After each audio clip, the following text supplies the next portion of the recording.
Road স্থিত পেয়ারীবাবু বাগান সংলগ্ন এলাকায় সদর মহকুমা কমিটির উদ্যোগে এক গুরুত্বপূর্ণ জনসভা অনুষ্ঠিত হয়। জনজীবনে জরুরি সমস্যাগুলি আদায়ের সংগ্রাম জোরদার করা, রাজ্যে গণতন্ত্র পুনরুদ্ধারের আন্দোলন তীব্র করা এবং আইনের শাসন প্রতিষ্ঠার দাবিতে এই জনসভার আয়োজন করা হয়। জনসভায় প্রধান বক্তা হিসেবে উপস্থিত ছিলেন সিপিআইএম এর রাজ্য সম্পাদক জিতেন্দ্র চৌধুরী। এছাড়াও মঞ্চে উপস্থিত ছিলেন দলের অন্যান্য শীর্ষ নেতৃত্ব ও কর্মীরা। বক্তব্য রাখতে গিয়ে জিতেন্দ্র চৌধুরী রাজ্যের বর্তমান পরিস্থিতি নিয়ে তীব্র সমালোচনা করেন এবং সাধারণ মানুষের অধিকার রক্ষায় ঐক্যবদ্ধ আন্দোলনের আহ্বান জানান। সভায় উপস্থিত কর্মী সমর্থকদের মধ্যে ব্যাপক উৎসাহ লক্ষ্য করা যায়। নেতৃত্বের বক্তব্যে বারবার উঠে আসে গণতন্ত্র পুনরুদ্ধার ও আইনের শাসন প্রতিষ্ঠার ডাক। ক্ষমতায় বসেছেন আরো 9 বছর, 7.5 বছর তো পেরিয়ে গেল। 2023-এর প্রতিশ্রুতি আমি উল্লেখ করছি না, 2018-র প্রতিশ্রুতি। এর জবাব দেবেন না?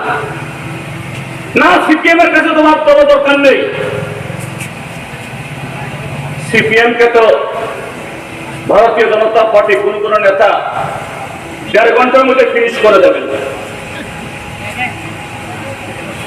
শুধু ত্রিপুরা থেকে নয়, সারা দেশ থেকে মুছে দেবেন। লাল ঝান্ডার নাম নিশানা থাকবে না। আমি সিপিএম কে উত্তর দেওয়ার জন্য বলছি না।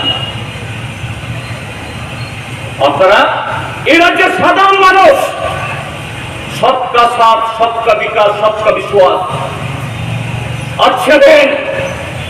এক ত্রিপুরা, শ্রেষ্ঠ ত্রিপুরা, এবং এখন বলছেন নতুন ত্রিপুরা। তাদের কাছে জবাব দেবেন না? কি করে তাদের সামনে গিয়ে দাঁড়ান?